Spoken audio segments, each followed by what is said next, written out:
านผู้ฟังกำลังให้เกียรติรับฟังสถานีวิทยุเจียงใหม่มหานคร FM 107.25 เมกะเฮิรตซ์อันดับต่อจากนี้ไปเจิญอู้จ๋ากำเมืองกับดีเจคำเพชรเจ้า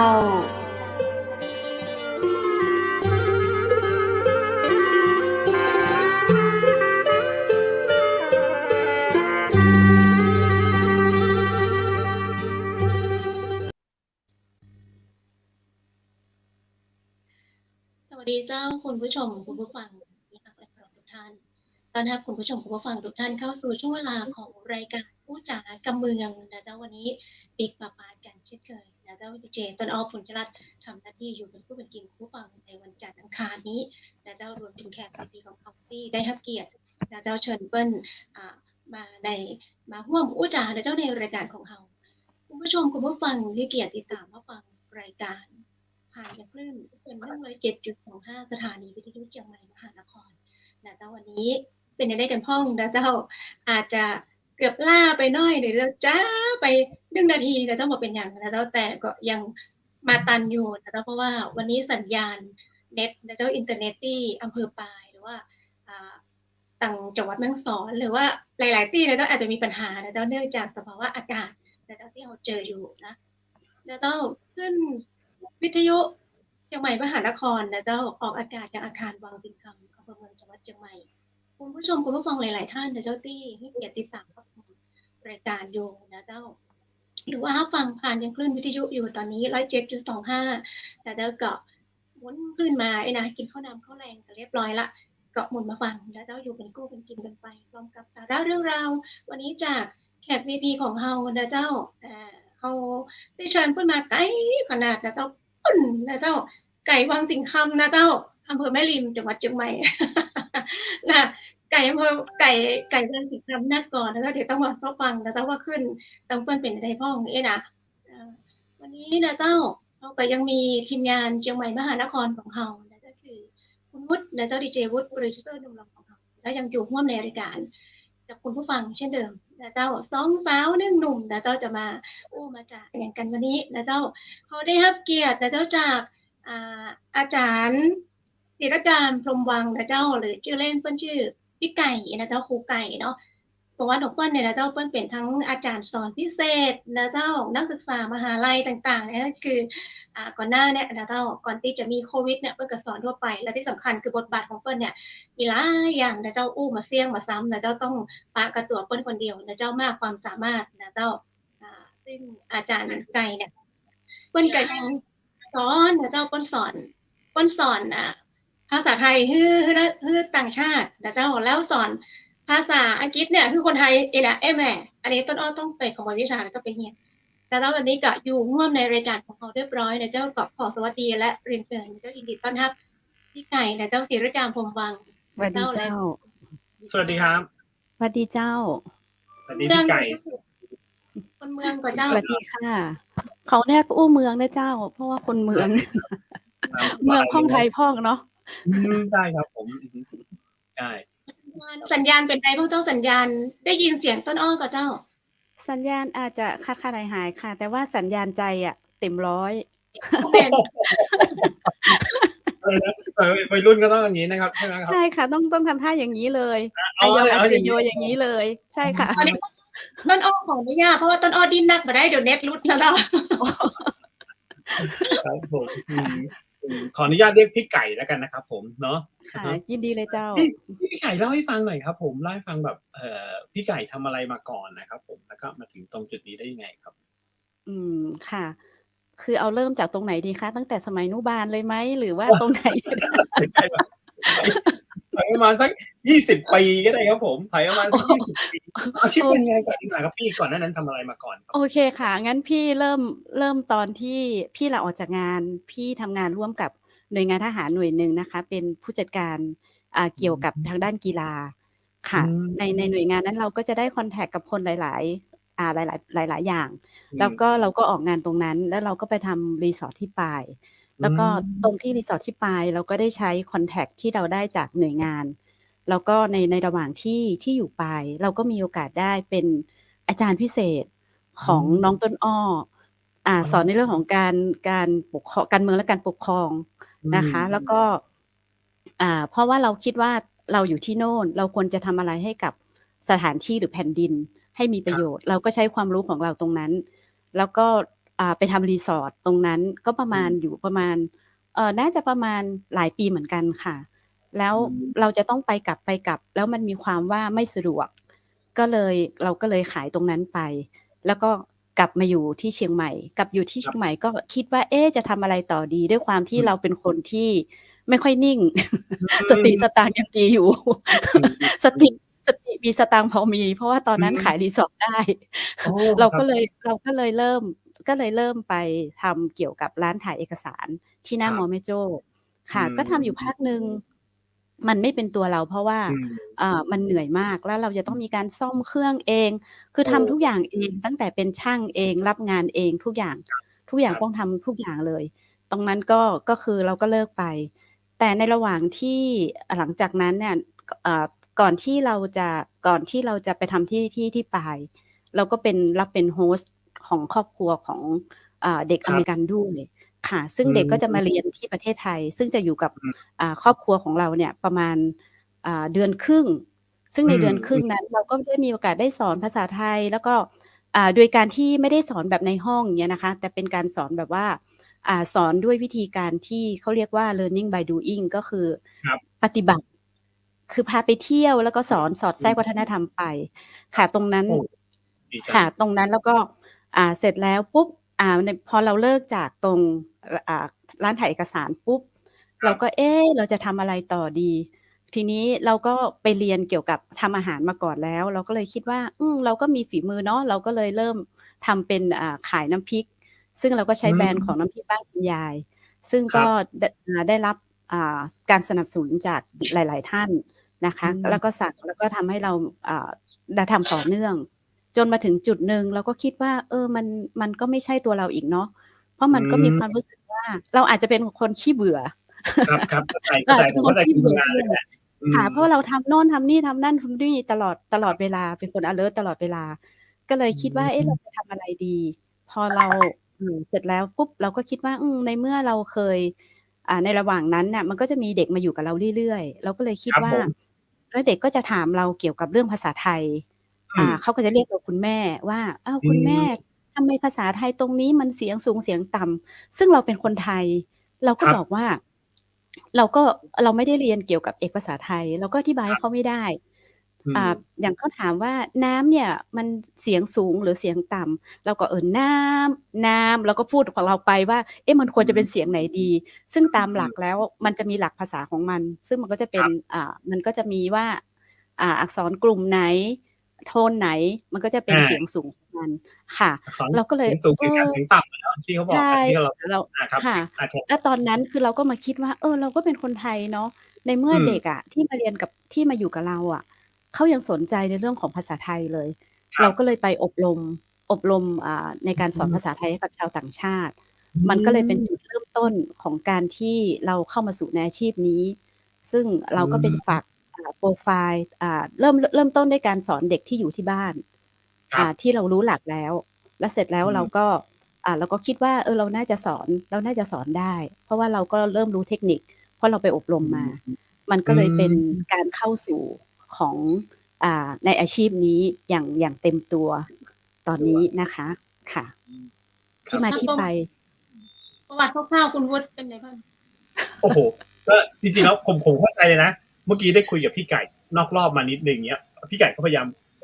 พี่ใหญ่มีมุกอะไรหลายอย่างซึ่งผมรู้เลยว่าเวลาคุยรู้เลยว่าพี่ไก่เนี่ยจะเป็นคนที่ประมาณว่าแบบไม่หยุดนิ่งแน่นอนหยุดนิ่งไม่ได้ต้องหาอะไรทำอย่างอื่นต้องหาอะไรทำใช่ผมเข้าใจเลยและเข้าใจจังหวะที่พี่ไก่บอกว่าไปอยู่ร้านไปทำร้านถ่ายเอกสารนะโหถ้าไม่ได้เดินทางเนี่ยผมว่าใครก็คงจะลำบากพี่ไก่คงจะไม่ใช่อย่างนั้นนะพี่ไก่คงต้องแบบเดินทางไปตลอดเนี่ยนะครับใช่ค่ะเพราะพี่เป็นคนชอบเที่ยวแล้วก็เป็นคนชอบพูดแต่ถ้าพี่บอกว่าพี่เป็นคนขี้อายคุณวุฒิจะเชื่อไหมเชื่อเลยไม่เชื่อเลยขาดคือพี่ไก่คุณวุฒิต้องนะพี่ไก่กับต้นอ้อเนี่ยรู้จักกันเมินทีเนี้ยถ้ามีไมค์ตัวนึงเนี่ยต้นอ้อจะไม่มีโอกาสได้ใช้ไมค์ตัวนั้นเลยนะพี่ไก่ โอ้ ล้อเล่ น้อน งน้องต้นอ้อพูดเกินไป แล้วปกติถ้าพี่จอยกับน้องต้นอ้อพี่ก็ต้องนั่งแบบแมงวันเข้าปากอ่ะ เอาละครับเอาบอกกันเลยครับใช่ครับพี่ ทักษะ พี่ไก่ แก ถามแกทำให้นักเรียนได้ฟังแกได้จนจบหลักสูตรอ่ะโหเยี่ยมเลยพี่ไก่ครับถามนิดนึงคือตอนนี้เนี่ยด้วยสถานการณ์โควิดเนี้ยเรามีน้องที่แบบว่าจากอเมริกาหรือว่าจากประเทศต่างๆมาเข้ามาอยู่ไหมครับ มาเรียน แล้วก็มาอยู่กับทางของพี่ไก่เนี่ยครับ อ๋อ ตอนนี้ในเกี่ยวกับโครงการที่เป็นโฮสต์เนี่ยค่ะ ก็คือโควิด2 ปีเนี่ยเขาก็จะไม่ส่งละเพราะว่ามันเป็นการเสี่ยงมาก เสี่ยงกับครอบครัวของคนไทยด้วย แล้วก็ส่วนเสี่ยงกับตัวน้องด้วยค่ะ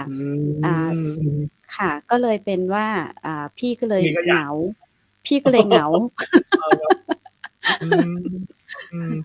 แล้วรูปแบบการสอนตอนนี้ค่ะเปลี่ยนจากออฟไลน์แบบเจอหน้าเจอตัวเนี่ยมาเป็นแบบรูปแบบออนไลน์ถูกไหมคะพี่ไก่เ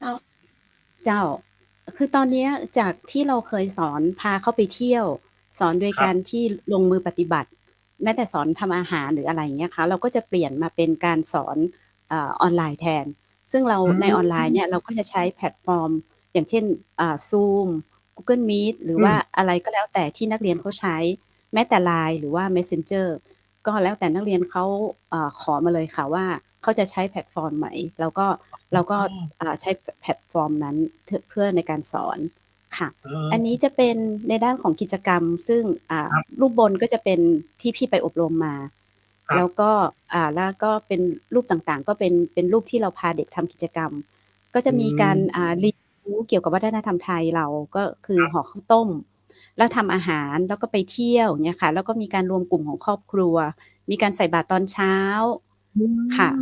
รูปนี้นะคะค่ะ ซึ่งการสอนภาษาไทยค่ะ มันไม่ใช่เฉพาะภาษา แต่ว่าเราจะต้องสอดแทรกวัฒนธรรมให้กับเขารู้วัฒนธรรมของเราด้วย เพราะว่าวัฒนธรรมของคนไทยเราเนี่ยก็แตกต่างจากชาติอื่น เช่นเราทักทายกันเนี่ยเราก็จะมีทักทายกันด้วยการไหว้มีภาษามือด้วย มีการเคารพกัน แล้วก็มีการเรียกกันเหมือนกับเครือญาติ เหมือนกับคุณวุฒิเรียกพี่ๆทั้งที่เราไม่ได้เป็นสายเลือด แต่ในของภาษาอื่นเนี่ยเขาจะไม่มีเขาก็จะเป็น I you มันก็ดูเหมือนว่าคนไทยเนี่ยมันก็จะมีอะไรที่แตกต่างค่ะครับแต่ถ้าเรียกแบบพี่กันดูมันไพเราะนิดนึงนะครับนะแล้วก็แบบว่าดูยังอะไรอย่างนี้อ๋อพี่ไก่ครับอย่างภาพที่เราเห็นเนี่ยคือเป็นภาพก่อนโควิดใช่ไหมครับใช่ค่ะเป็นรูปภาพก่อนโควิดซึ่งพี่รับเด็กที่มาอยู่กับพี่เนี่ยประมาณ18 ปีแต่ว่า18 ปีมันไม่ได้ต่อเนื่องก็คือก็จะมีเด็กทั้งหมดประมาณที่มาอยู่ด้วยเนี่ยประมาณเกือบ20 คนคือปีนึงก็จะประมาณละบางปีก็จะเป็น1 คนบางปีก็จะ2 คนแล้วก็แต่ละกิจกรรมเราก็ดูจากความสนใจของเด็กอย่างเด็กบางคนเขาอยากรู้ทั้งหมดเลยอย่างเงี้ยค่ะเราก็แต่สถานที่เที่ยวเราก็พาไปแล้วเราก็ในเรื่องของการทำอาหารถ้าเด็กเขาชอบทำอาหารเราก็จะสอนเกี่ยวกับอาหารไทยให้เขาได้รู้จักอาหารไทยวิธีการห่อข้าวต้มแล้วตอนเช้าเนี่ยคนไทยวิถีชีวิตของคนไทยคืออะไรเราจะผูกพันกับวัดเราก็จะมีการใส่บาตรซึ่งเราก็จะพาเขาใส่บาตรเข้าวัดเนี่ยค่ะแล้วก็พาไปเที่ยวแล้วระหว่างการไปเที่ยวเราก็จะมีเหมือนกับเขาอยากรู้คำศัพท์ตัวนี้สมมุติว่าคุณแม่ไอ้ตัวเนี้ยอย่างผึ้งอะไรเงี้ยถ้าเกิดว่าผึ้งมันเราเอาก้อนหินขว้างไปอย่างเงี้ยคนไทยจะทำยังไงอะไรอย่างเงี้ยค่ะมันก็มีการแบบสนุกสนานในกิจกรรมของแต่ละกิจกรรมซึ่งเราก็สื่อออกมาอย่างเงี้ยค่ะครับผมโอ้นี่ดูภาพไปด้วยนะครับผมแล้วก็ชื่นชมไปด้วยครับพี่ไก่ครับผมถามนิดนึงตอนเดี๋ยวเล่าให้ฟังภาพนี้ก่อนดีกว่าภาพนี้คือที่เห็นน้องอย่าเรียกว่าน้องเลย4 คนนี้ดูไม่ออกเลยว่าใครอายุอะไรยังไงกันนะครับดูเหมือนเป็นรุ่นเดียวกันหมดเลยโอ้พูดอย่างนี้พี่ขออยู่ถ้าพูดอย่างนี้พี่ขอต่อเวลาเป็น2 ชั่วโมงเลยค่ะ ชั่วโมงเดียวน่าจะไม่พอ อันนี้ก็คือน้องๆที่มาจากต่างประเทศทั้งหมดเลยแล้วที่มาอยู่กับพี่ไก่ใช่ไหมครับผมค่ะจะอยู่กับพี่1 คนแล้วก็อีก2 คนเนี่ยเขาก็จะไปอยู่กับบ้านอื่นในรูปนี้เนี่ยก็จะเป็นในวันที่เป็นวันที่ลาครอบครัวซึ่งทางสถาบันเขาก็จะจัด เขาก็จะจัดให้กับนักศึกษาแต่งชุดเป็นล้านนา แล้วก็มีการแสดงค่ะ เราก็จะมีโอกาสได้เหมือนกับมันจะมีลำวงอย่างเงี้ยค่ะ เราก็จะลำวงไปกับเด็กๆด้วยก็คือเข้าร่วมกิจกรรม เพราะว่าเราเป็นครอบครัวค่ะ เดี๋ยวผมให้ดูภาพไวๆกันแล้วกันนะโอเคเป็นระบบเดี๋ยวผม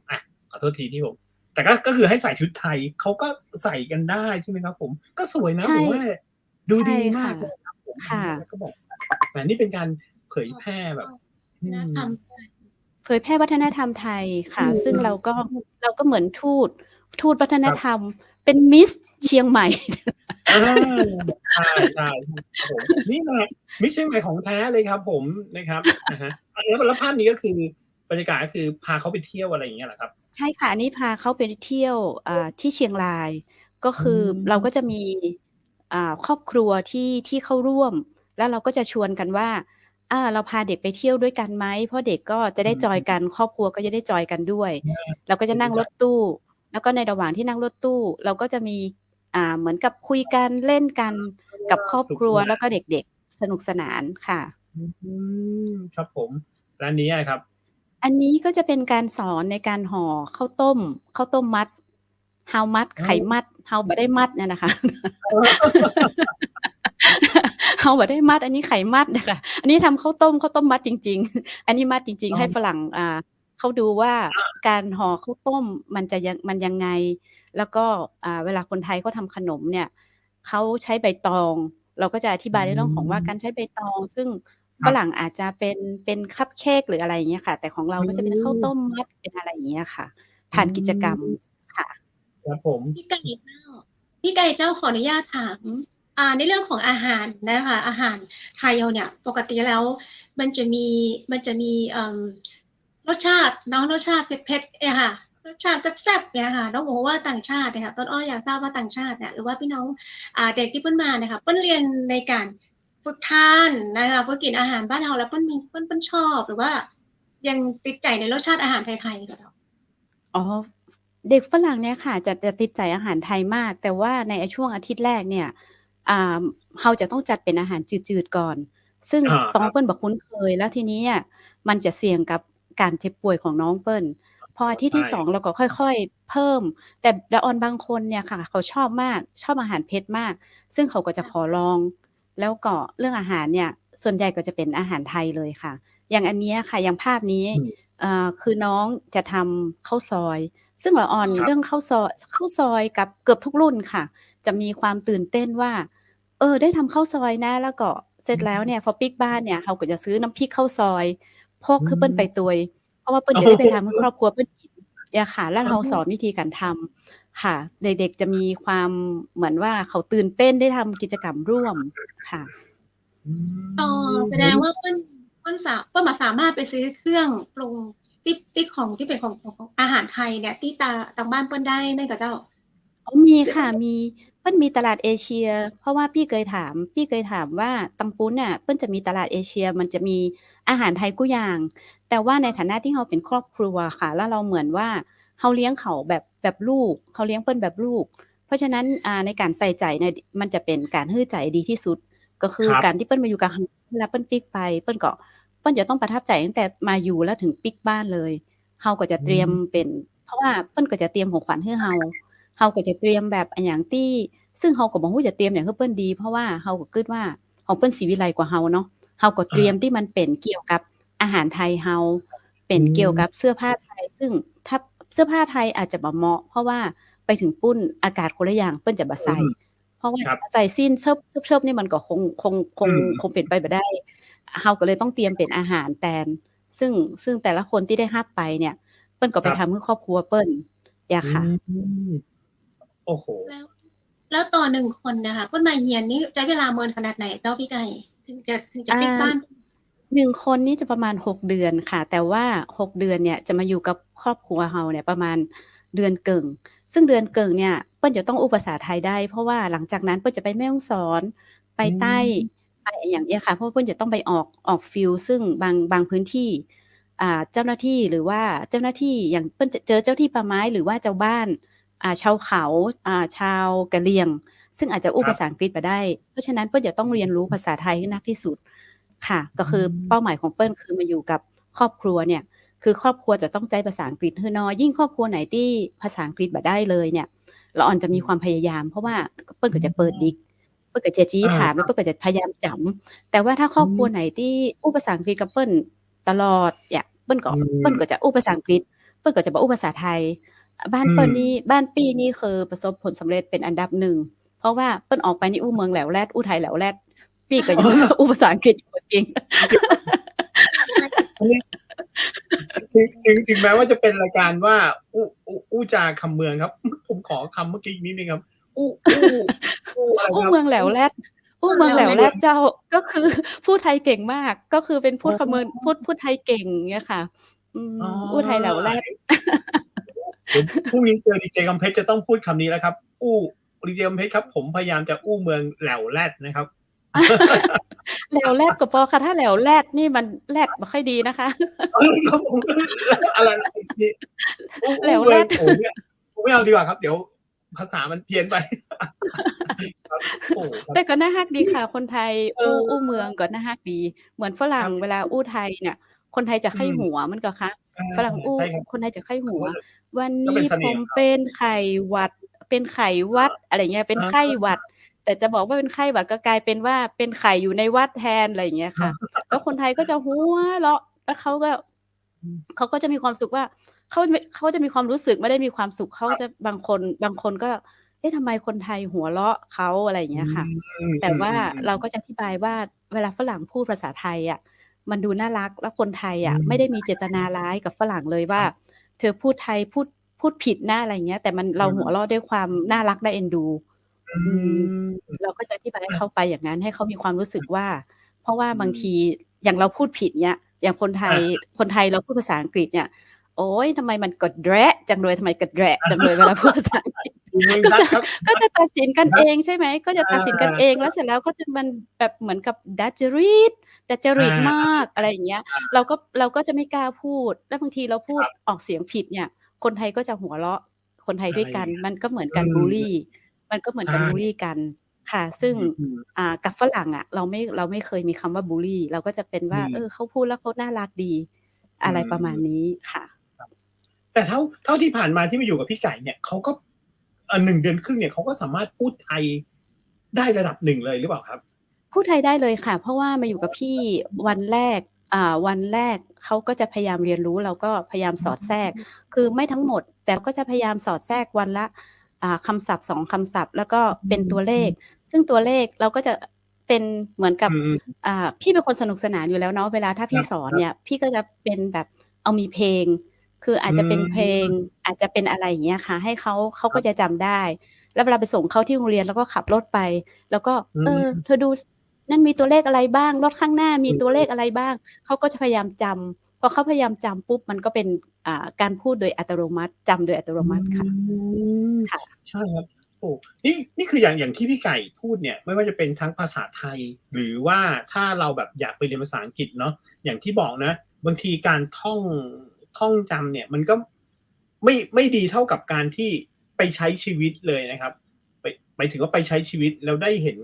คำนั้นจริงๆเนี่ยหลักการของพี่ไก่เนี่ยผมว่าเป็นอะไรที่ดีมากจริงๆในการสอนภาษาอย่างเงี้ยโอเคเขามาเรียนภาษาไทยเนี่ยสอนอย่างเงี้ยถูกต้องแล้วเราไปเรียนภาษาอังกฤษเนี่ยผมคิดว่าน้องๆที่ฟังหรือที่อยากเรียนภาษาอังกฤษเนี่ยผมว่าก็ต้องอย่างนี้จริงๆบางทีเราท่องศัพท์ไปเหอะโอ้โหท่องเงินยาวเหยียดเลยแต่ถ้าเราไปเห็นพื้นที่จริงๆเนาะอันนี้1อันนี้2อันนี้3เราเห็นพื้นที่เนี่ยเราจะได้พูดได้จริงๆอันนี้เห็นด้วยโอ้โหเป็นหลักการที่ดีมากอันนี้เกิดจากการที่ได้ไปฝึกอบรมอะไรอย่างนี้มาหรือเปล่าครับพี่ไม่ค่ะมันเป็นคือความที่เราเป็นคนชอบกิจกรรมแล้วเราเป็นคนสนุกแล้วเราก็จะพยายามจับโน่นจับนี่มาแมทกันแล้วก็ในการสอนเนี่ยเราจะต้องถามตัวเองทุกวันเหมือนกับเราสอนเด็กๆในรูปที่โชว์นะคะอันนั้นเป็นการสอนแบบตัวต่อตัวซึ่งจะเป็นเด็ก5คนและเด็ก5คนนี้คืออายุต่างกันเลยแต่ละคนพื้นฐานไม่เท่ากันเลยเราก็จะต้องถามตัวเองทุกวันไม่ว่าจะสอนออฟไลน์หรือว่าต่อหน้าเราต้องถามว่าวันนี้เราจะสอนอะไรเราต้องเตรียมตัวแล้วเราจะทำยังไงให้เขาสนุกเพราะว่าการเรียนภาษาไทยถ้าเป็นยิ่งเป็นคนไทยเราก็จะมาคิดว่าเรียนอะไรวะมันน่าเบื่อเนาะ อะไรมันไม่น่าเรียนเลยเนาะพอพูดว่าภาษาไทยโอ้กูไปแล้วกูก็พูดได้โทษทีแบบว่า ลำพึงลำพันเราก็พูดได้แล้วทำไมเราแบบทำไมเราจะต้องเรียนวะอะไรอย่างเงี้ยค่ะทีนี้เด็กฝรั่งบางคนอย่างครอบครัวนี้เนี่ยเขาเป็นลูกครึ่งแต่ว่าเขาพูดภาษาไทยไม่ได้เลยเพราะว่าที่บ้านใช้ภาษาอังกฤษหมดเราก็ต้องพยายามยังไงที่ไม่ให้เขาเบื่อเพราะว่าในส่วนตัวของเด็กแล้วเนี่ยคือเด็กไม่อยากเรียนเพราะว่าก่อนที่เราจะรับแต่ละคนออนไลน์หรืออะไรอย่างเงี้ยค่ะเราจะต้องถามเราจะต้องเหมือนกับว่าคุยกับเขาก่อนแล้วเราจะต้องมาดูแบ็กกราวด์ของแต่ละคนอย่างเช่นเขาใช้ภาษาอะไรเข้ามาจากประเทศอะไรแล้วอายุเพศเขาสนใจอะไรแล้วเพื่อที่เราจะได้ทำหลักสูตรนั้นๆให้เหมาะกับแต่ละคนซึ่งหลักสูตรเราจะไม่ฟิกว่าคนนี้เราจะต้องสอนแบบนี้อีกคนต้องเป็นแบบนี้ซึ่งมันอาจจะใช้ไม่ได้เราก็จะต้องปรับของเราไปเรื่อยๆอย่างเช่นสมมุติว่าคุณวุฒิมีแฟนเป็นคนไทยก็อยากจะคุยกับครอบครัวคนไทยอย่างเงี้ยค่ะเราก็จะสอดแทรกในเรื่องของวัฒนธรรมที่เกี่ยวกับครอบครัวไทยเกี่ยวกับการสื่อสารในชีวิตประจำวันซึ่งเราของพี่ก็จะเป็นแนวที่ว่าเราก็จะไม่เน้นในตัวของหนังสือมากเท่าไหร่เพราะว่าถ้าส่วนใหญ่ถ้าเราเน้นในตัวหนังสือเนี่ยมันก็จะมีเขาก็จะเป็นเหมือนกับสอนแบบในหนังสือเลยก็คือไม่ได้ใช้ในชีวิตประจำวันในชีวิตประจำวันเราก็ไม่ได้มาพูดว่าคุณสบายดีไหมคะคุณสบายดีฉันอย่างเงี้ยเราจะฉันหรือว่าเขาอะไรใช่ไหมคะเราก็จะใช้ในรูปแบบของความเป็นจริงมากกว่าค่ะโอ้ดีนะผมว่าอันนี้เป็นหลักเป็นหมายถึงว่าเป็นการสอนที่ถูกต้องจริงๆนะได้เห็นสิ่งของจริงๆแล้วได้เห็นประสบการณ์จริงๆอย่างนี้ครับโอ้แต่อย่างภาพนี้ก็คือเป็นภาพที่น้องที่เราเห็นในภาพนี้ก็คือเขาอยู่ที่เมืองไทยใช่ไหมครับอยู่ที่เมืองไทยค่ะและอันนี้คือเราจะต้องคือถ้าเป็นเด็กอะค่ะพี่จะแนะนำให้เขาเรียนอ่านเขียนซึ่งเราก็จะใช้หนังสือของภาษาไทยเลยในตัวอ่านเขียนนะคะเพราะว่าอายุน้อยถ้าเราไม่ต้องไปเทียบเสียงเราก็ใช้เป็นตัวเสียงภาษาไทยเลยแล้วก็ให้เขาอ่านเสียงผสมสระซึ่งมันจะเร็วแต่กับผู้ใหญ่นี่เราจะต้องเริ่มต้นจากการฟังการเทียบเสียงแล้วก็ถึงจะมาอ่านเขียนเพราะว่าการอ่านเขียนมันเป็นอะไรที่ยากแล้วการสอนเราไม่ใช่ว่าเราต้องสอนหลักภาษาไทยให้เขาจะต้องรู้ทุกอย่างก็ไม่ใช่แต่ว่าเด็กๆอะค่ะแต่ว่าเด็กๆมันก็จะมีหนังสือเราก็จะให้เขาผสมพอผสมปุ๊บเขาก็สามารถที่จะอ่านภาษาไทยได้แล้วเขาก็จะออกเสียงภาษาไทยได้ถูกต้องในอนาคตซึ่งการเริ่มต้นของการอ่านเขียนเนี่ยมันจะยากค่ะครับผมครับแล้วเชิญเลยครับแล้วคุณนุชถามเพลินเลย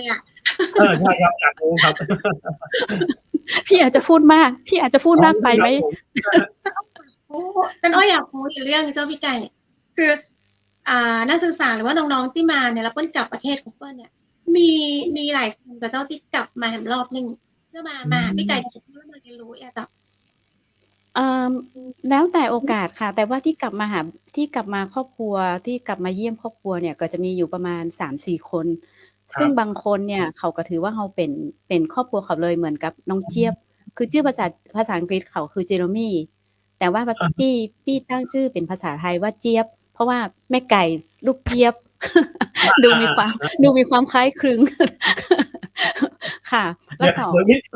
ตอนที่จะไปถึงเรื่องน้องเจี๊ยบเขางงไหมครับเราบอกว่าเราชื่อไก่แล้วมันแปลเป็นภาษาอังกฤษว่าไก่อย่างนี้แล้วลูกเจี๊ยบไม่อธิบายยังไงพี่แต่อธิบายเป็นภาษาไทยนะก็คือไก่ลูกเจี๊ยบคือลูกของค่ะเราก็จะบอกว่าคุณแม่ชื่อไก่นะคะ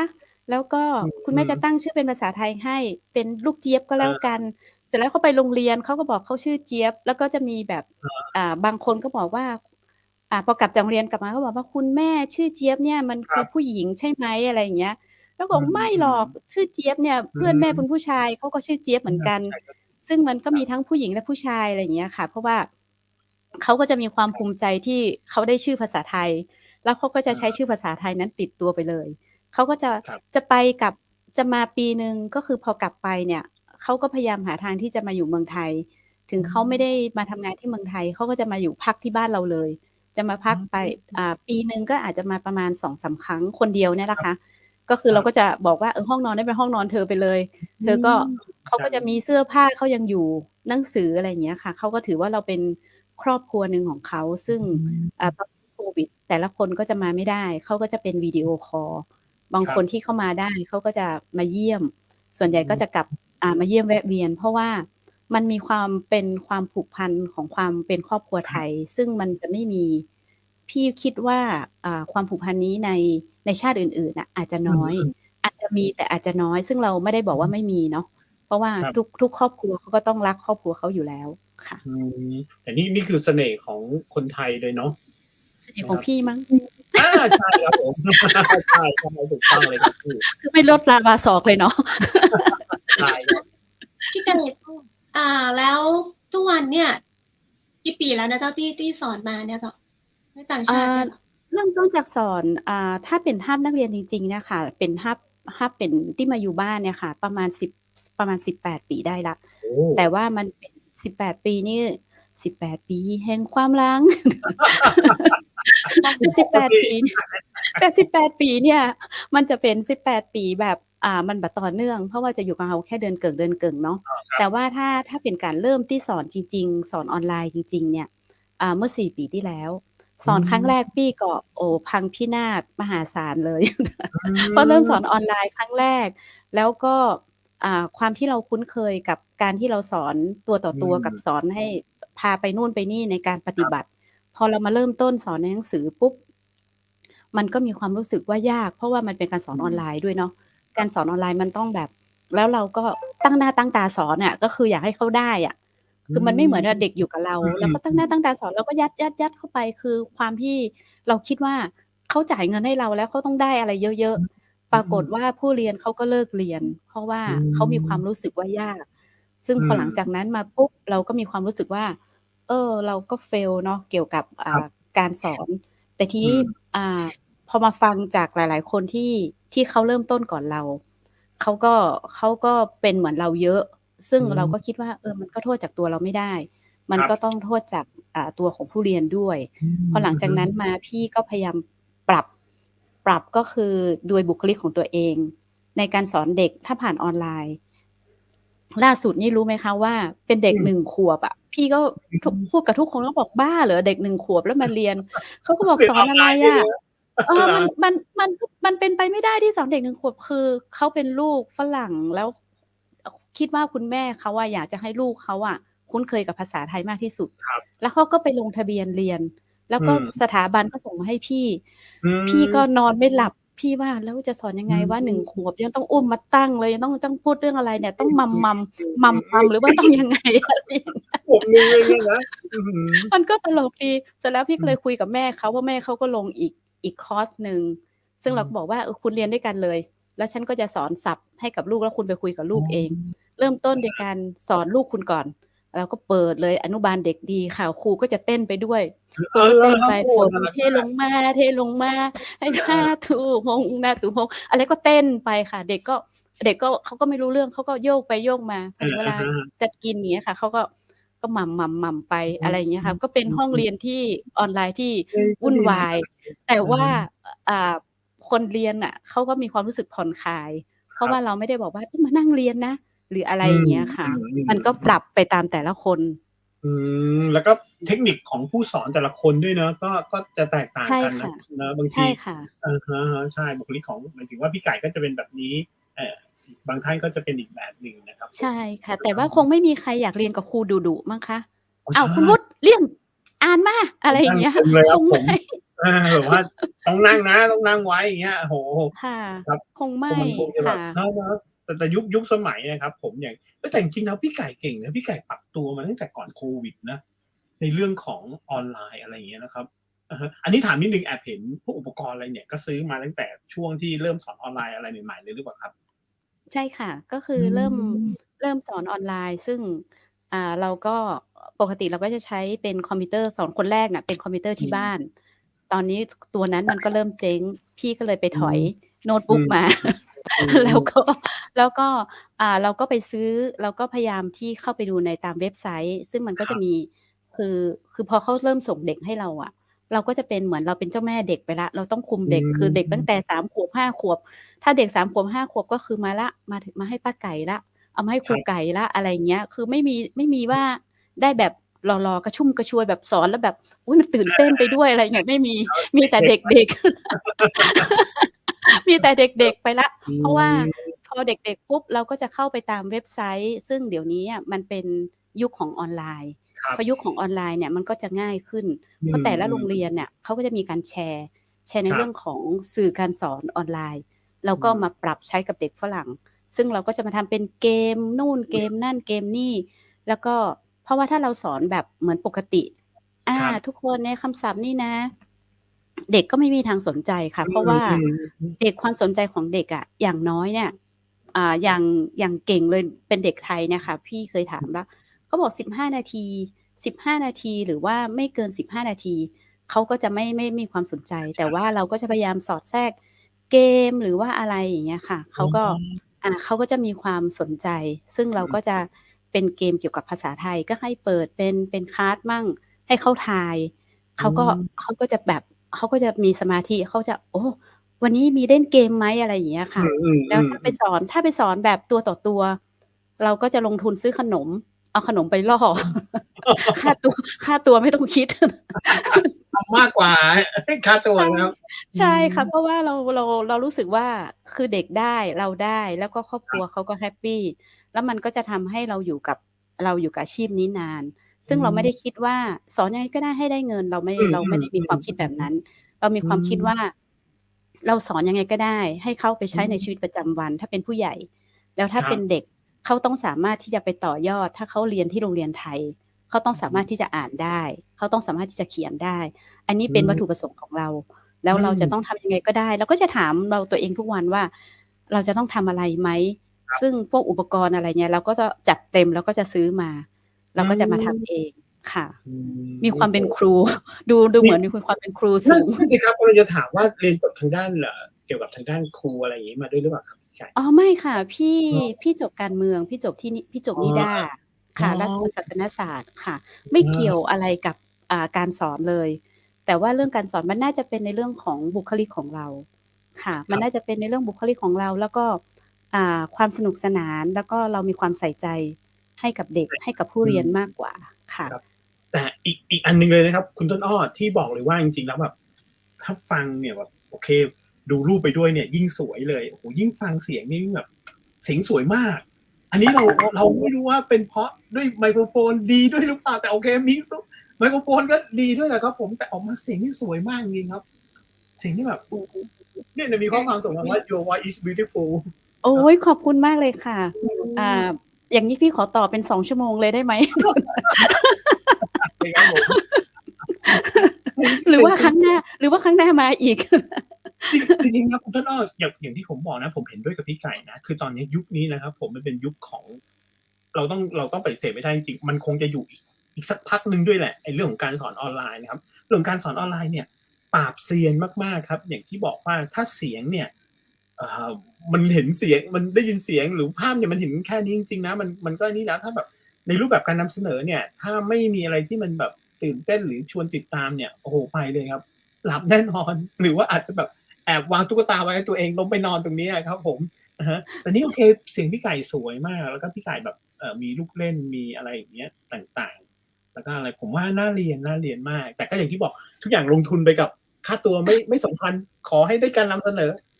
ใช่แบบเจ๋งๆไว้ก่อนใช่ค่ะนะครับอืใช่ค่ะขอให้มแบบเอาพูดแบบแม่ค้าก็คือเอาชื่อเสียงไว้ก่อนกำไรอ๋ไม่ต้อง ออืม ไม่ คือผมว่าผมเห็นด้วยกับพี่ไก่ว่าเดี๋ยวนี้ถ้าคุณครูท่านใดมาดูอะไรอย่างเงี้ยลองดูครับลองเนี่ยไมค์สวยๆเสียงสวยๆนิดหนึ่งเนี่ยโอ้โฮรับรองว่าเด็กอยากเรียนแน่นอนแล้วก็แบบแหมคลาสหน้าไปฉันรอเลยอย่างเงี้ยครับผมรอว่าเอ๊ะเดี๋ยวจะได้มาเรียนกับครูไก่อีกนะครับขอค้านค่ะไมค์นี่อะฮะแค่100กว่าบาทเองค่ะอาจจะเป็นที่เสียงพี่ก็ได้คืออันนั้นพี่บ้ายอคือพี่อาใช่บ้ายอ ๆๆอะฮะอืมครับๆอาใช่ๆครับอะฮะ ได้แล้วอย่างนี้ก็คือตอนนี้ก็คือยังสอนออนไลน์อะไรอย่างงี้อยู่เป็นก็ตอนนี้สอนแบบวันสอนหนึ่งเยอะไหมอยู่ค่ะอือ่มาพี่จะสอนตอนนี้จะมีนักเรียนจากอเมริกาค่ะก็จะอืมจะเป็นเวลาของเขาซึ่งเราจะต้องปรับคือการสอนออนไลน์เนี่ยมันจะยากตรงที่ว่าเราจะต้องปรับไปตามเวลาของนักเรียน ซึ่งบางวันก็ต้องตื่นตีสี่เพราะว่าเวลาของเขาเป็น4 โมงเย็นเวลาของเราอ่ะเป็น4 ตอนเช้าแล้วก็เขาขอเช้ากว่านั้นบางทีพี่ก็ไม่รับเพราะบางทีถ้าตี 1อะไรเงี้ยค่ะพี่ก็จะเพราะว่ามันมีความรู้สึกว่าเพราะว่าถ้าตี 1บ้านเราเนี่ยเราก็กลัวเราจะหลับไม่ตื่นเราก็กลัวแบบถ้าเราหลับแต่ถ้าเราไม่หลับอ่ะมันก็จะเป็นงัวเงียแต่ว่าตอนนี้พี่รับอยู่ก็ประมาณ5-6 โมงเช้าค่ะ5 โมงเช้าของบ้านเราอย่างเงี้ยค่ะแล้วก็มันก็จะมีของวันพุธแล้วก็จะมีช่วงตอนกลางคืนตอนนี้ก็จะมีอยู่ทั้งออนไลน์และออฟไลน์ค่ะซึ่งตอนนี้ก็ยังสอนอยู่ค่ะเป็น10 คนได้ก็เจ้าแต่อยากเรียนภาษาอังกฤษ ภาษาอังกฤษนี่พี่คงสอนบ่ได้เพราะว่าพี่บ่ได้มีความชำนาญมากเราต้องบอกไปเลยว่าเราบ่ได้เก่งมากซึ่งเราอาจจะสอนผิดก็ได้แต่ว่าพี่แนะนำว่าเราสามารถเรียนได้ตัวเองได้คือภาษาอังกฤษเนี่ยค่ะเราเรียนได้ตัวเองได้บ่จำเป็นต้องไปชอบแฟนฝรั่งหรือว่าไปอยู่ที่เมืองนอก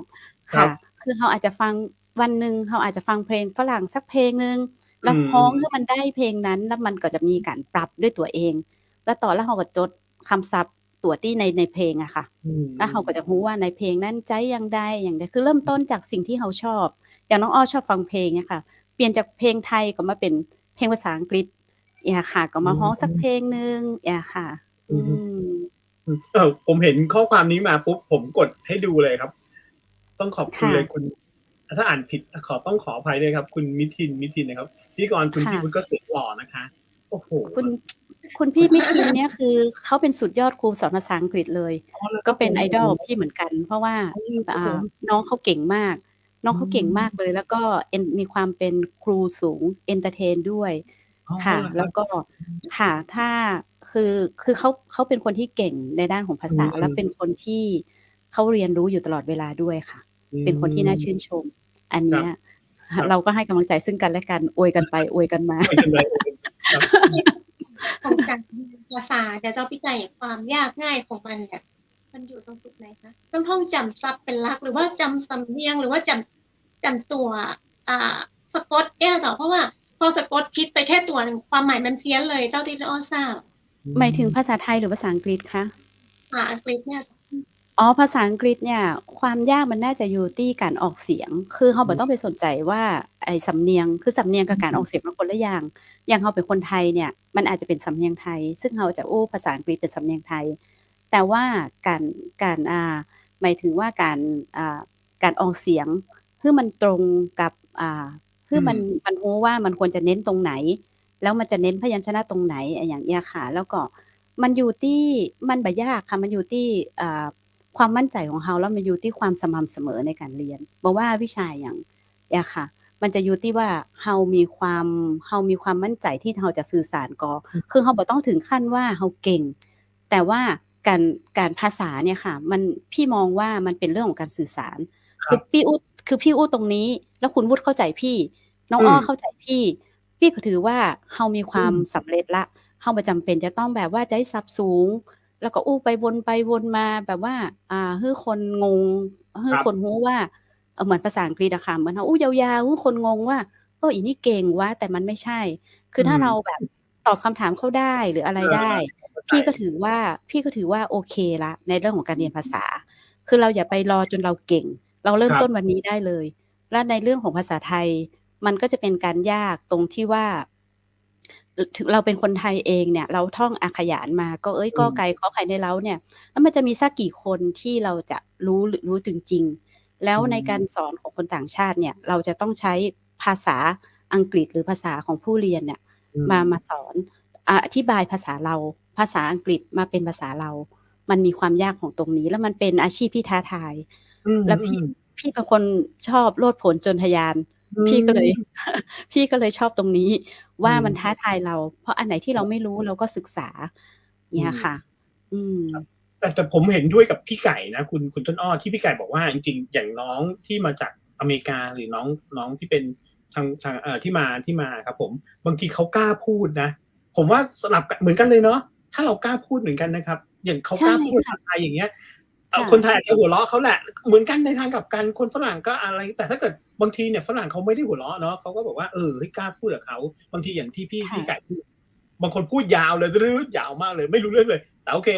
เอาแค่ point เดียวอย่างเงี้ยใช่เช่น ใช่ให้มันตรงประเด็น ไก่อย่างเงี้ยเรา ค่ะ บอกว่าไข่พูดภาษาฝรั่งเขาไข่แค่นี้อย่างเมื่อกี้ที่พี่ไก่บอกอะเนอะผม ค่ะ ว่าชัดกว่าค่ะ ผมว่าดีผมว่าหลักการสอนของพี่ไก่เนี่ยถ้าสลับกันเป็นภาษาอังกฤษเนี่ยผมว่าเหมือนกันเลย ไม่ต่างกันเลยเนาะ มัน ใช่ อย่างเด็กคือเราดูจากเด็กที่มาอยู่บ้านเรานะคะ ลงเครื่องมานี่คือเขาจะไม่รู้ภาษาไทยสักตัวเลย ไม่ คือ รู้เลย พอมา โอ้โห ไม่รู้ ความก เล ล้า ยค่ะ ไม่รู้เลยจริง ๆ พอมา อืม ปุ๊บเขาจะต้องมาอยู่ที่โรงเรียนคืนหนึ่งและในวันหนึ่งในวันแรกที่เขามาเนี่ย ทางโรงเรียนก็จะเป็นแบบสอนแบบเป็นคำสั้น ๆ ว่าเวลาเธอเจอแม่นะ เธอต้องสวัสดี สวัสดีเราใช้กันตอนไหน ขอบคุณนะ ซึ่งบางคนก็จำได้จำไม่ได้ เรียกคุณแม่เป็นคุณหมาอะไรก็ว่ากันไป เพราะว่าเขาก็จำไม่ได้ค่ะ ครับ มันก็จะมีเรื่องเล่าที่มันสนุกสนานอยู่ตลอดเวลากับการใช้ภาษาไทยผิด ซึ่งเราคนไทยเราก็ไม่ถือสา แล้วพอเข้ามาอยู่กับเราเนี่ยเขาพยายามพูด ถึงเขาไม่รู้อ่ะเขาก็จะมาเรียนเสียงเราบางทีเหมือนพี่พูดไปเรื่อยอย่างเงี้ยพี่บอกว่าไอ้หยังวะเขาก็ไอ้หยังวะ โดยที่เขาก็ไม่รู้ความหมายว่าเราพูดว่าอะไรอย่างเงี้ย บางทีเราบอกว่าเดี๋ยวรอสักครู่นะคะเขาก็นิ่งอันนี้คือเขารู้มาบ้างแล้วอย่างเงี้ยค่ะเขาก็นิ่งเขาก็รอไปประมาณ10 นาทีแล้วเขาก็จะถามว่า คุณแม่คุณสักครู่นี่คือใครทำไมเราต้องรอเขา อย่างเงี้ยอย่าง ประธา อน ย่างเงี้ ก ย ริยา ค่ะคือ ประธานประโยคอะไรอันเนี้ย เราบอกรอสักครู่นะคะ คือบางทีเราพูดภาษาไทยเนาะแล้วเขาก็ไม่รู้หรอกว่าคำนั้นหมายความว่ายังไงเขาก็ฟังแล้วเขาก็มาเรียนเสียงเราว่า สักครู่แล้วเขาก็มาถามย้อนถามเราว่าทำไมเราต้องรอคุณสักครู่คุณคนนี้คือใครทำไมเราต้องรอคุณสักครู่คนนี้อะไรอย่างเงี้ยค่ะ โอ้โหเขาก็เก่งเนอะเขาก็พูดภาษาคำเมืองได้เลยโอ้เก่งกว่าผมอีกนะจริงๆแล้วน้องที่มาเรียนอะไรอย่างเงี้ยนะครับ ค่ะบางทีเราก็บอกฮ้อนใบฮ้อนแง่วเนาะเนาะอะไรอย่างเงี้ยเขาก็เอาละเวลาเขาพูดกับใครก็บอกฮ้อนใบฮ้อนแง่วเขาก็แบบเขาก็ออกท่าทางด้วยอะไรอย่างเงี้ยค่ะ มันก็เป็นอะไรที่มันคือเราดูแล้วมันน่ารักค่ะ แล้วก็ทั้งที่เขาไม่รู้ภาษาไทยสักตัวหนึ่งแต่พอเขามาอยู่กับเราเดือนครึ่งเนี่ยเขาสามารถสื่อสารกับเราเป็นภาษาไทยได้ คือเขาจะพยายามเขาจะไม่พูดภาษาอังกฤษ คือเขาจะพยายาม แล้วก็ถ้าเขาไม่เข้าใจอ่ะเขาก็จะถามโดยสมมติว่าเขาพูดภาษาไทยกับเราเนี่ยเขาพูดเพี้ยนสำเนียงเขาไม่ได้เหมือนเราพูดภาษาอังกฤษแล้วเราพูดเพี้ยน แล้วเขาก็ไม่รู้ว่าคำนั้นคืออะไรใช่ไหมคะเขาก็จะบอกว่าเขาก็จะถามเป็นภาษาอังกฤษว่า ฉันพูดอย่างเงี้ยมันถูกไหมฉันหมายความว่าอย่างนี้ เราก็จะพยายามปรับแก้เสียงให้ว่ามันจะต้องโทนเสียงเป็นแบบนี้นะ อะไรอย่างเงี้ยค่ะเหมือนพี่ให้ตัวอย่างว่าไข่วัดกับไข้หวัด ฉันเป็นไข่ผมเป็นไข่วัดอะไรเงี้ยค่ะ ปรากฏว่าไข่ฉันอยู่ในวัดอะไรอย่างเงี้ยประมาณกับไข้หวัดอะไรอย่างเงี้ยค่ะหรือไม่ใกล้กับไกลบางทีเราก็บอกว่า ถ้าเธอไม่แน่ใจว่ามันเป็นอย่างใกล้กับไกลเนี่ย มันใกล้เคียงกันมาก ซึ่งบางทีบอกบ้านฉันอยู่ไกล ซึ่งเขาก็บางทีเขาจะพูดว่ายังไงเงี้ยค่ะเราก็บอกว่าเราก็เลี่ยงว่าไม่ใกล้ไม่ไกลแล้วก็เลี่ยงให้ใช้คำอื่น แล้วเหมือนบางคำเขาก็ใช้ผิดเหมือนเราใช้ภาษาอังกฤษผิด เพราะว่าเวลาเรากินข้าวอิ่มเนี่ยเราก็จะบอกว่าfull แล้วก็คืออิ่ม วันหนึ่งเขาก็ขึ้นรถกลับบ้านแล้วเขาก็มาช้า พี่ก็ถามว่าทำไมเธอกลับบ้านช้าเขาบอกว่าไม่มีรถเลยรถอิ่มหมดเลยเราก็แต่เข้าใจได้แต่เราก็เข้าใจเขาได้นะครับเข้าใจค่ะเราก็ว่าเขาก็น่ารักดีเนาะเขาก็บอกว่าที่กลับช้านะคุณแม่รถมันอิ่มหมดเลยเราก็เลยต้องมาอธิบายว่าอิ่มเราจะใช้กับอาหารแล้วก็ถ้าเป็นเกี่ยวกับรถเนี่ยเราก็ใช้กับคำว่าเต็มซึ่งเขาก็จะเรียนรู้โดยการที่ฟังแล้วก็จากความผิดพลาดซึ่งจริงๆการเรียนรู้จากความผิดพลาดเนี่ยมันเป็นอะไรที่ใช้ได้จริงๆเพราะว่าถ้าเราไม่พูดเราก็ไม่รู้เราผิดเหมือนน้องอ้อยอยากจะเริ่มเรียนภาษาอังกฤษเนี่ยถ้าน้องไม่พูดน้องก็ไม่รู้ว่าน้องผิดคือไม่ต้องอายคือมันไม่ใช่ภาษาเราถ้าเราจะพูดแบบเหมือนคนทั่วไปบอกมันไม่ใช่ภาษาพ่อภาษาแม่เรียนไปเหอะพูดไปเหอะถ้าตอบเขาเข้าใจก็คือโอเคอะไรอย่างเงี้ยก็พอแล้วก็ต้องมีความมั่นใจก่อนอันดับแรกก็คือมั่นใจก่อนแล้วไม่ต้องไปเปรียบเทียบกับใครบางทีพี่เป็นนะสมัยก่อนเนี่ยคือบางทีไปนั่งกับใครแล้วบางทีเขาพูดป๋อเลยแล้วเราก็ทำให้เราแบบ บล็อกเลยตัวเองเลยคือคิดอะไรไม่ออกเลยก็คือไม่พูดพอ อื ไม่พูด ม ปุ๊บเราก็แบบมันก็เป็นการบีบตัวเองเลยความมั่นใจเราหายเลย อื คือ ม ตอนห ใช่ ลังเราก็ต้องมาปรับวิธีคิดเราใหม่ วิธีคิดเราสำคัญนะคะ วิ อื ธี ม คิด ใช่ จะ ค เป รั ็ บ นวิธีคิดเนี่ยจะสำคัญมาก อื ก็ ม คือถ้าเราปรับว่าช่างมันเถอะไม่ใช่ภาษาเรา ถ้าเราพูดออก อื ไปแล้วเขาเข้าใจเราก็โอเค อื แต่ ม มันพูดแค่ผิดก็คือผิดวะ เพ อื ราะมัน ม ไม่ถึงกับขนาดว่าเขาจะต้องมาไล่บอกไปคุณพูดผิดออกไป อา ไป ไปเลย หรือ อา เออ มัน นี่ ก็ไม่ถึงขนาดนั้นในชีวิต ครับ จริงของคนเรา ค เพ รับ ราะฉะนั้นการพูดผิดอะพูดไปเหอะ แล้วเราก็จะจำในสิ่งที่เราพูดผิด แล้วอเราืก็จะเอา ม มาปรับของเราเอง อื ค่ะ ม ครับผ นี่ ม ต้องขอบคุณพี่ไก่นัก ๆ เลย ได้ความรู้นักเลยนะเจ้าคุณ อื วุฒิ ม ใช่ โอ้โฮ ๆ ได้ เว ความ เวลาเดินเร็ว มากเลย นะครับ คุยกันแบบ ค่ะ อืม อย่างงี้ อีกคำถาม อย่างนี้ถามพี่ไก่นิดหนึ่งว่าจริง ๆ แล้วอะ ถ้าสมมุติว่าในทางกลับกันครับพี่ไก่ น้องจากเมืองนอกเนี่ยเขามาเรียนเขาพูดไทยไม่ได้เลย มาบ้านเรานะครับ ในทางกลับกันถ้าเด็กไทยเนี่ยอยากเก่งเนี่ย เราไม่รู้เลยภาษาอังกฤษเนี่ย ส่งไปทางนู้นเลยเนี่ย ในการใช้ชีวิตผมว่าน่าจะรอดไหมครับพี่ไก่? ถ้าเปรียบเทียบกันทั้งเด็กไทยไปอังกฤษ เด็กไทยไปอเมริกา เด็กอเมริกามาไทย อย่างเงี้ย ในความคิดพี่ไก่ว่า มันน่าจะร พอดี่ ไหมครับ? น่าจะพพีู่่ดว่ไาด้ไหม? รอด เพราะว่าทุกคน อืมี ม สัญชาตญาณของการเอาตัวรอด เอาตัวรอด ซึ่ง ใช่ ถ้า อืม เราไปอยู่ต่างถิ่นเหมือนกับพี่ไปอยู่ที่เมืองปายครั้งแรก อืพี่ม ก็ๆ มาคิดว่าพี่จะต้องทำยังไงก็ได้ให้พี่อยู่รอด อืในสถานการณม ์ของการทำ resort ในอืการทำธุม รกิจ พี่จะต้องหาเพื่อน พี่ต้องหาพันธมิตร ซึ่องืม พี่ก็ตัดสินใจเข้าเป็นครูของวิไลอืม ชุมชนนั้น แล้วพี่ก็ได้น้องอ้อ อืซึ่ง ม ซึ่งเป็นลูกศิษย์ที่ดีมาก ซึ่อืงคอยดูม แลกันตลอดมาตั้ง 10 กว่าปี เขาเป็น อืม ลูกศิษย์ที่ดี ที่ดี ค รับ จริง ๆ แล้วก็ อ่า เราก็ทำให้เราสามารถที่จะใช้ชีวิตออยืู่ที่ม นู่น เหมือนกับมีครอบครัวอีกครอบครัวหนึ่ง ซึ่งถึงแม้เขาเป็นลูกศิษย์ แต่เขาก็มาดูแลเราตลอดเวลา อืแล้วเขาก็ม จะ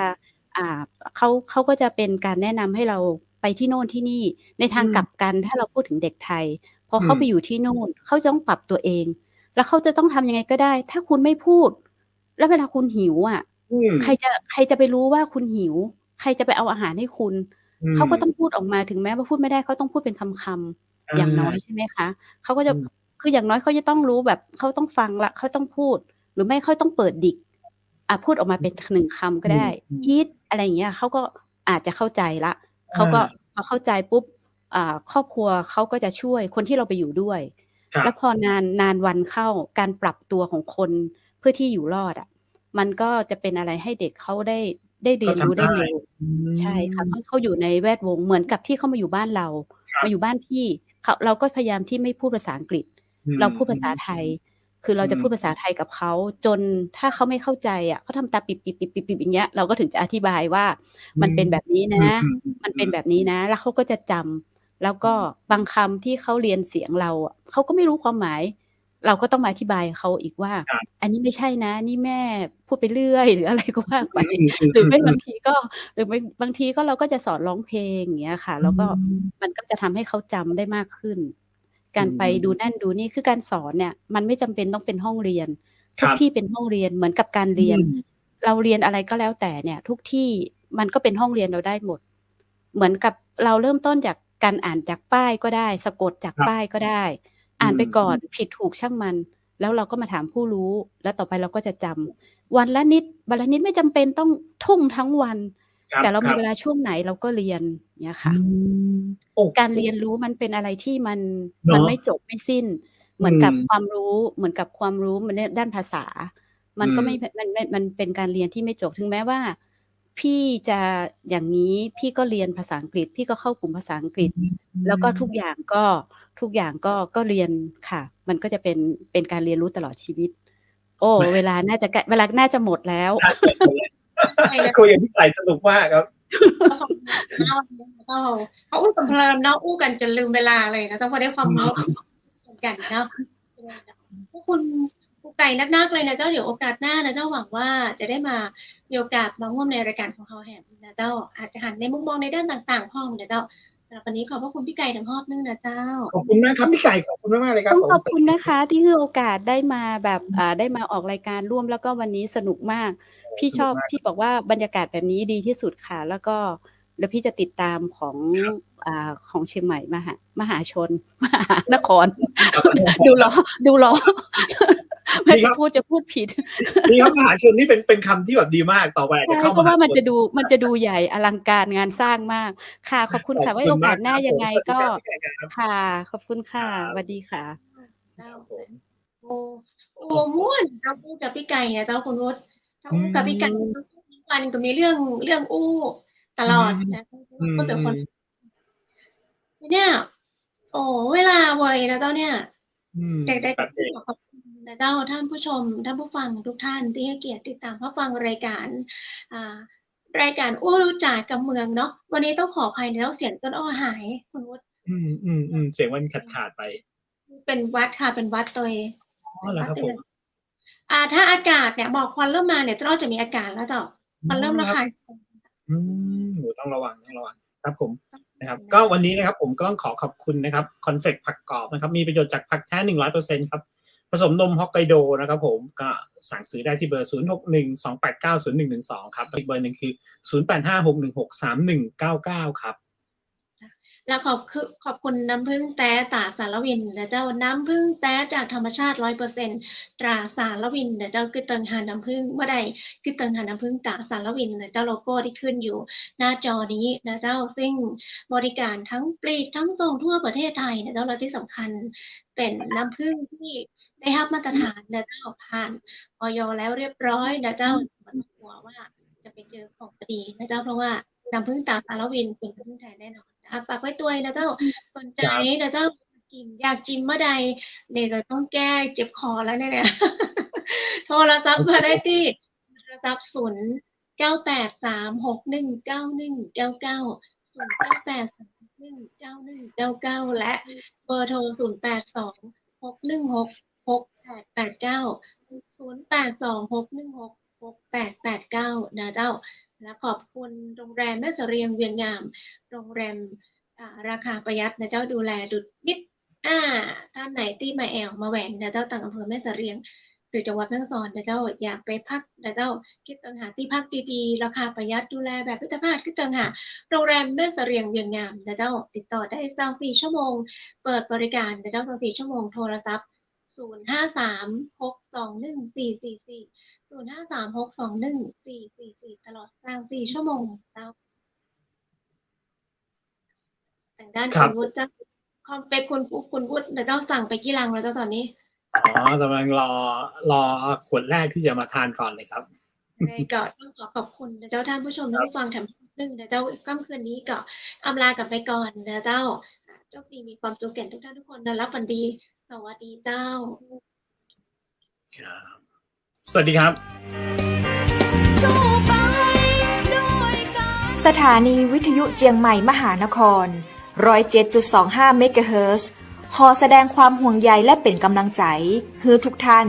ในช่วงการระบาดของโรคโควิด -19 ในครั้งนี้เพื่อลดความเสี่ยงควรสวมหน้ากากอนามัยทุกครั้งล้างมือเป็นประจำขอให้อยู่ที่บ้านให้นักที่สุดด้วยความปรารถนาดีจากหมู่เฮาเจ้าเจียงใหม่มหานครสนับสนุนโดยกาแฟโกแมคคอฟฟี่และโรงแรมแม่เสรียงเวียงงามโทร 053-621-444 และ 081-595-2883 เราจะฝ่าฟัน